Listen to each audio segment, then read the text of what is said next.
Welcome back to GamecocksOnline.com. I'm joined by head volleyball coach Scott Swanson after the first practice of 2017. And coach, it seemed like we had a pretty high level of play in the gym today, even though it's the first day of practice and the first time having everyone in the same gym. So what were your impressions after the first day, seeing everyone in action? Thought it was a really good first day.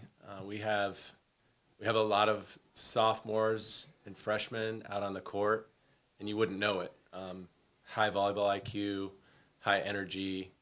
They're working extremely hard, and they're talented volleyball players. And so we're so excited. I think we were really excited to see what we were kind of expecting come true. It's a good feeling to know that we have a very bright future because of how good a lot of our young players are, and a lot of our older returning upperclassmen are doing great as well. Thought we came in good shape.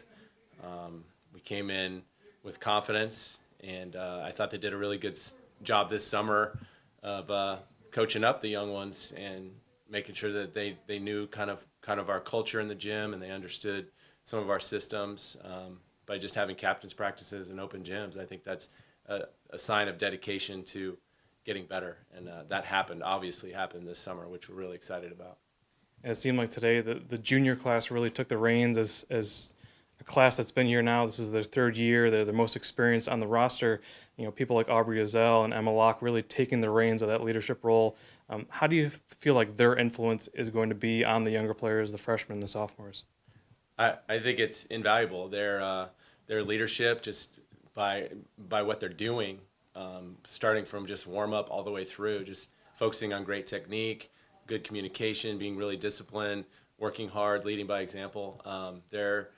They're definitely leaders in that way, and I feel like they did that this summer too, and it's evident that they have that other kids respect, because you can tell when they talk, other people listen, and that's what we need is leadership.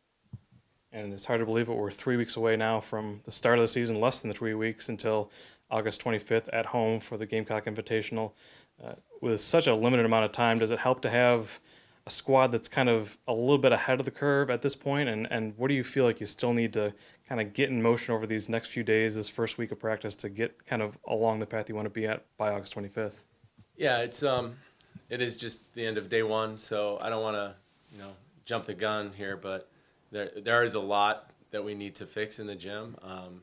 There's always a certain level of nervousness, and people are trying to prove to themselves, to the coaches, and to their teammates that they're here to compete for a spot. And I think with that, sometimes you have some unforced errors, people trying to do a little bit too much, and so usually there's a lot of adrenaline on the first day, and we saw a little bit of that as well.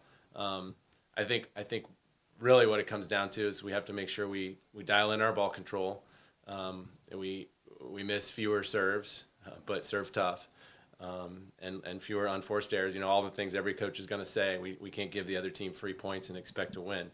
So that's something that we'll continue to work on, how we manage our risk when we serve and hit. But really, it always comes down to for us, I say this every year, is how we serve and pass. And that first touch is so important. We have quality setting. We have more weapons than we've ever had in this program, I think. Hitting out of the front end, the back row.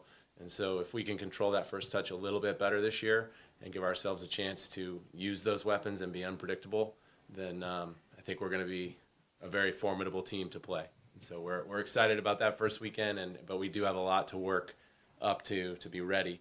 And it's nice that we get to start off at home, of course.